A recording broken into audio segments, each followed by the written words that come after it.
If you've ever believed that love means sacrifice, let me tell you my story, so you'll understand that some sacrifices are never appreciated. My name is Rachel, I'm 22 years old, and I just graduated from college. I should be excited about starting a new chapter in my life, moving out on my own, beginning a promising career. But instead, I'm left picking up the pieces of a relationship that drained me more than any job ever could. And the person who broke me, someone I once loved with everything I had, Eric, my now ex-boyfriend, 30 years old. We met while working part-time at a coffee shop in Seattle. I was still in college, juggling classes and shifts to save up enough money to finally leave my parents' house. Eric had already graduated, but was drowning in student loan debt. His parents were dealing with massive financial issues from years of gambling, so he had no support system. At first, we bonded over our complicated childhoods, but soon, it turned into something real, or at least I thought it was. 2 years later, I had saved enough to rent a cozy one-bedroom apartment in Capitol Hill. Eric was still stuck living with his parents, so I invited him to move in with me. He couldn't afford half the rent, so I offered to cover 80%, leaving him with just 20%. I also handled nearly everything around the house: meals, cleaning, laundry, even ironing his shirts. I didn't mind. His job in construction was demanding, and my remote marketing job gave me more flexibility. The only thing I asked of him, take out the trash. He always forgot. I'd remind him, and he'd nod. But every morning, the garbage was still there. Then one weekend, after working a long Saturday shift, I came home to a disaster. Dishes stacked high in the sink, food wrappers on the floor, laundry untouched, and Eric kicked back on the couch with a beer in hand, watching a game like nothing was wrong. That was the moment everything changed. Not because I was tired, but because for the first time, I saw the truth. To him, I wasn't a partner, I was a convenience. I didn't explode that night. Not the way you'd expect. I was too exhausted for yelling. Instead, I quietly cleaned the kitchen while Eric laughed at something on the TV. I didn't say a word, just scrubbed until the sink was empty. The counters were clean, and the apartment no longer smelled like neglect. I kept waiting for him to notice, to say thank you, even just a glance of appreciation. But nothing. He gave me a quick hug when I sat down and said, "Missed you, babe," before going right back to his game. That was the moment something cracked in me. Not loudly, not with fireworks, but like a quiet shift in the earth before an earthquake. I went to bed without a word. Before closing the door, I reminded him once again to take out the trash. He nodded absently. The next morning, the trash was still there. When he came into the kitchen, asking what was for breakfast, I didn't hold back. "If you want food, make it yourself." He blinked, confused. "Why are you being rude?" That's when it all came out. Everything I'd been holding in, the exhaustion, the resentment, the heartbreak.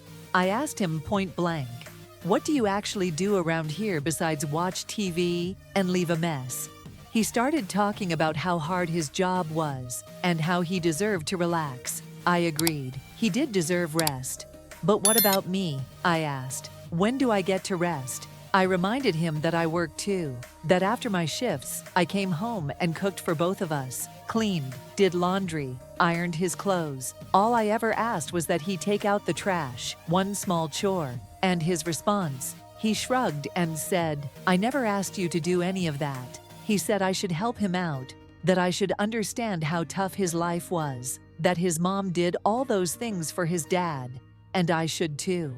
That was the moment I knew I wasn't his partner, I was his unpaid maid, and I'd had enough. So I told him. From now on, he was on his own. No more cooking, no more laundry, no more me doing everything while he did nothing.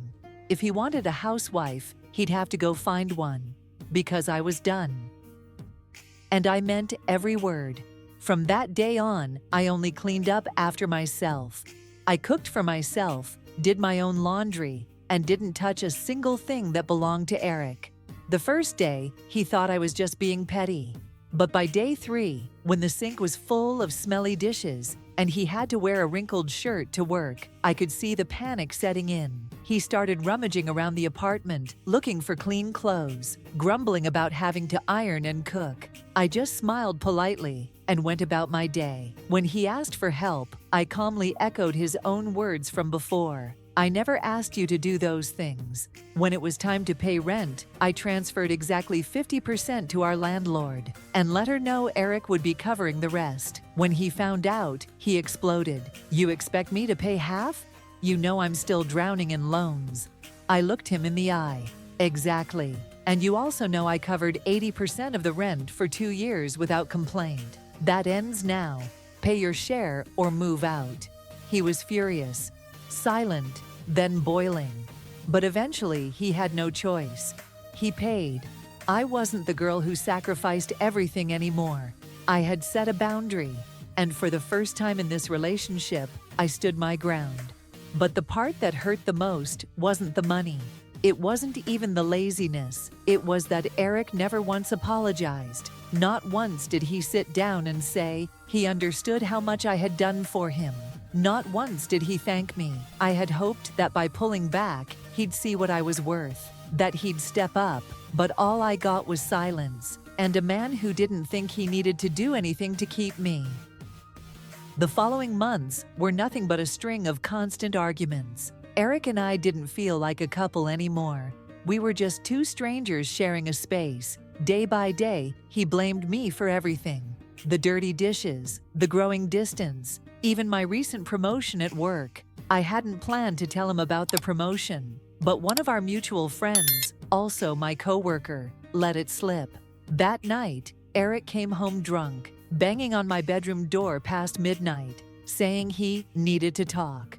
Tired and annoyed, I finally let him in just to shut him up. And there, in the dim room filled with the stench of alcohol, he admitted it. He had met someone else at work, Bella. I had seen her before at one of his office parties. Young, gorgeous, and clearly rich. The daughter of a powerful industrialist, she worked only because her father insisted she gain real-life experience. Eric said he was falling in love with her, claiming Bella was a real woman, unlike me. Too independent, too ambitious. I looked at him without emotion. Truthfully, I didn't feel hurt. We hadn't really been a couple for months. If he hadn't said it, I would have been the one to end things anyway. I calmly told him, "Then let's break up." He frowned like he couldn't believe what he was hearing. "You're not jealous?" he asked. I gave him a small smile and shook my head. I'm glad you found someone new. That way I don't have to feel guilty about walking away." Eric's expression twisted. He started shouting, accusing me of changing because of my job, my new paycheck. But I stayed cool. "No, Eric. I changed because I finally realized we were never truly in this together. I was just dragging you behind me while you did nothing to move forward." I thought that after our breakup, things would quietly end, but they didn't. Eric became worse than ever, irritable, angry, blaming me for everything. We lived like enemies under the same roof, and each passing day only confirmed that breaking up had been the right decision. I didn't stop him from moving out. In fact, I counted down the days until he would finally leave. But one night, after a late meeting at work, I came home and froze at the door. Eric was sitting on the couch, and next to him, none other than Bella. I stared, trying to keep my composure. "What's going on?" I asked. Eric smirked like it was nothing. "It's my last night here. I just wanted to show Bella where I used to live." He didn't ask for permission. He didn't warn me, and clearly, he didn't care whether it made me uncomfortable. I nodded, keeping it polite. This was still my home, and I wasn't going to lose my dignity in front of anyone. But the way Bella looked at me, like I was something pitiful, beneath her, it took every ounce of strength not to snap back. I went upstairs, trying to ignore their presence. But later that evening, as I came down to get some water, I overheard them whispering in the living room. And then I heard words that felt like knives. "You really upgraded from her." Bella laughed. Eric joined in, chuckling. "Honestly, I don't know why I ever dated her. Maybe I just needed someone gullible enough to pay for dinner. I froze. My breath caught in my throat. They were mocking me. The woman who paid his rent, supported him, cared for him. I quietly walked back upstairs, tears streaming down my face. But in that moment, something in me hardened. Let them laugh tonight. Because I knew one thing for sure, I would be the one laughing in the end. 2 months passed, and my life had finally settled into a peaceful rhythm. I was enjoying complete freedom in my apartment. No more nagging, no unemptied trash, no judgmental eyes watching my every move. Everything was clean, calm, and quiet. I slept better, worked more efficiently, and even started learning how to cook dishes I'd never dared to try before. Without Eric, I felt like I was breathing for the first time in years. Then one day, I received a message from a coworker, someone who also happened to be a mutual friend of mine and Eric's. It was a screenshot of an Instagram post. She said, "Yes, wedding bells coming soon. Bella and Eric." I froze. They were engaged. After everything, he still had the nerve to publicly celebrate. I wasn't sure whether I should be angry or laugh at the irony. But what shocked me more than the engagement itself was the wedding invitation that arrived in my mailbox a week later. My name was clearly printed on the envelope. Inside was a fancy gold-foiled card. But what made my blood boil was the handwritten message scrawled in the corner. "Hope you come, so you can see what a real happy life looks like." It was a slap in the face. Eric didn't just want to invite me. He wanted to gloat, to prove he had upgraded after leaving me. He wanted me to feel like I had lost. I stared at that card for a long time before letting out a laugh. Maybe for the first time in months, I truly felt liberated, because now I had my answer. If he wanted a show, oh, I would show up. But not to admire, to return the favor twice as hard. I opened my laptop and typed Bella Harper Instagram. Within minutes, I found what I needed. Photos of Bella with her ex, Jake, from high school and early college. In one post from 7 months ago, someone had asked, "You guys broke up?" with no response. It was a lead. I sent Jake a friend request. He accepted the next day. I messaged him directly. "Jake, you don't know me. I'm Eric's ex, and I have a proposition." Less than an hour later, he replied, "You have my attention." I told him everything. How Eric used me, how Bella mocked me, and how they invited me to their wedding just to show off. I also mentioned I knew about his past with Bella. Then I asked, "Would you be my +1 at the wedding?" I expected hesitation, but Jake simply said, "I'd love to." We started talking more. He opened up about Bella's betrayal and their painful breakup.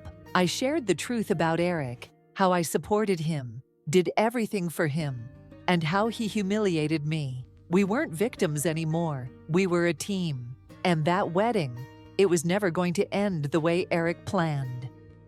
Eric and Bella's wedding was nothing short of extravagant. Soft golden lights, fresh flowers, and guests dressed to impress. Eric looked like a man living his dream. Until the nightmare began. I walked in hand with Jake. The moment Eric spotted us, his face turned pale. He stumbled toward me, hissing under his breath, "Why the hell did you bring him here?" I smiled coldly. "Didn't you invite me to witness your dream life? Well, here I am." He couldn't make a scene in front of everyone, so he swallowed his rage. But the panic in his eyes was clear.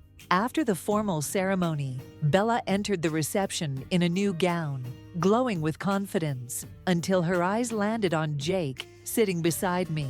She froze, her voice trembled. "Jake, why, what are you doing here?" Turning to me, she demanded, "Did you bring him?" I shrugged. "Just a +1, nothing illegal about that." Without another word, Bella grabbed Jake and pulled him outside. Whispers rippled through the room. 10 minutes passed, then 20. Still no sign of the bride. Finally, the maid of honor appeared, pale and trembling, holding a piece of paper. "Everyone, Bella left this note," she read aloud, voice shaking. "To everyone, and especially Eric, I'm sorry for turning today into a circus. Seeing Jake made me realize I never stopped loving him. The only man who ever truly saw me. Eric, you spent more time bragging about my money than appreciating who I was. I'm tired of pretending, tired of the lies, tired of the parties thrown to impress strangers. I can't marry someone who sees himself as a jackpot but offers no real value in return. I'm leaving with the only person who ever made me feel like myself, Jake. A stunned silence fell across the venue.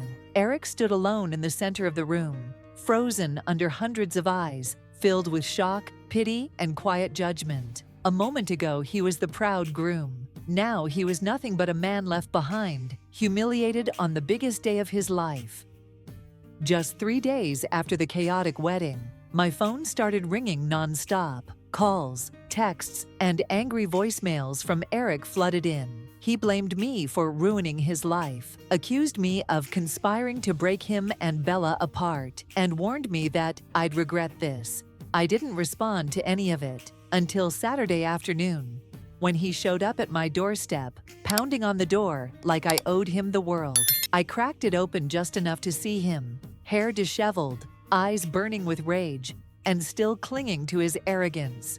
"You ruined everything," he yelled. "I lost Bella, my reputation, all because of you." I didn't flinch. I looked him straight in the eye. "No, Eric, you did that to yourself. You lied to me, used me, laughed behind my back, and then had the audacity to invite me to your wedding just to flaunt your new life. I didn't sabotage anything. I simply let you face the consequences." His face turned red. He began to insult me, screaming profanities. I calmly lifted my phone. "If you don't leave in 1 minute, I'm calling the police." He froze, then stormed off in silence. The next day, I changed every lock in the house and installed a security camera system. I blocked every number associated with Eric and deleted all his messages. That was the last time I ever saw him. A few weeks later, Jake invited me to lunch. To my surprise, Bella joined us, but instead of bitterness or pride, her eyes were soft, her voice steady. "I owe you an apology," she said. "Eric told me you were selfish, lazy, and judgmental, and I believed him. But after the wedding, I realized I was wrong." She opened up about how Eric had manipulated her, bad-mouthed me to gain sympathy, and how the moment she saw Jake at the wedding, she knew. She was still in love with him. They're together now, planning to annul the marriage with Eric. Neither of them talk about him much, and I don't ask. I smiled, shook their hands, and wished them well. After that lunch, I returned to my own quiet life. No drama, no lies, just me, free, independent, and finally unchained from someone who never deserved me. And honestly, that was the happiest ending I could have asked for. This isn't just a sweet revenge story. It's a powerful reminder of the importance of self-respect, personal boundaries, and the strength it takes to say enough. In love or any relationship, when one person constantly gives without being appreciated, it's no longer love. It's blind sacrifice. Rachel's decision to stand up, to expose the one who took advantage of her, wasn't driven by a desire to hurt anyone, but by the need to protect herself. It was the act of someone mature, strong, and clear-minded. We can't control how others treat us, but we can choose how we respond. And that choice defines who we are. Sometimes, the best revenge isn't about getting back at someone, but about living a peaceful, fulfilling life, free from the emotional grip of toxic people. And the most liberating truth of all, you don't need to win against them. You just need to rise above them. If you enjoy deep, emotional, and meaningful stories like this, don't forget to like, subscribe, and turn on notifications so you never miss a new update. Your support is the motivation that drives us to keep bringing you powerful stories. Once again, thank you for being here, and see you in the next story.